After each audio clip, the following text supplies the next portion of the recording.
Alright guys, maybe this will or won't help somebody in the future. I don't know. I'll have the truck running in a couple days, so I'll be able to verify everything. But so this was a 2009 V10 harness. I have some pictures attached in the video, I think, to show you what it looked like when I started. That's all that I removed right there. This is all that's left. So I got temperature sensor, a ground, and an oil pressure sensor. The grounds are consolidated to this one. So, and then over here they're cut off, but these are my crank sensor wires, or my crank sensor voltage and ground, or voltage and signal for my tack helper to make the tack work in the dash. So, and there ain't a whole lot of information out there as far as I've been able to tell on doing this. I also did a 6.4 Power Stroke harness on my other truck. So I have successfully swapped one 6.4 Power Stroke truck and one, hopefully, V10 truck. The 6.4 truck was an 08. This is an 09 V10. And the only things I wanted to keep out of the factory harness were those things. Now this is just the engine harness. The transmission harness is separate. I'm still got to go through what I got to do with that.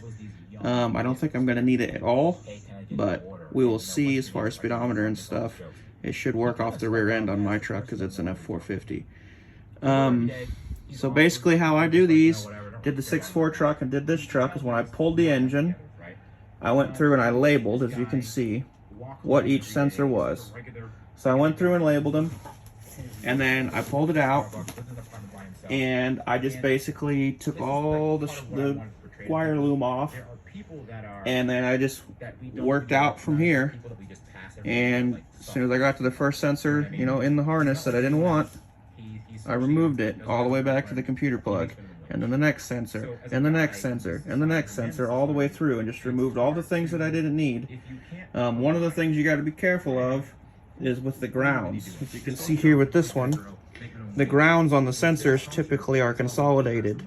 So what you don't want to do is you're trying to find it down here, and maybe you need this, but you're pulling on another sensor and it's pulling on a bunch of other grounds. So you think it's just down here, so you cut it off and you go to pull it out, and now you've officially cut all the grounds for all your other sensors. So you got to be careful with that on the grounds. But it's not hard to do. It's kind of intimidating until you get started. The V10 harness was a lot less involved than the 6.4 Power Stroke harness. Because the 6.4 harness, I had to keep a bunch of stuff to make. I kept the 5R110 transmission in that truck, and I had to keep some other sensors for the computer calculations for the tranny. So I hopefully this helps somebody. Maybe, you know, it will, it won't, I don't know, but it's not hard to do. It just takes a little time. This probably took me an hour and a half total to strip it all down. So I guess good luck. Any questions, let me know. I've done a bunch of Chevy swaps and now 2 Fords, so I got 2 more to do after this one. So, but yep, message me with any questions.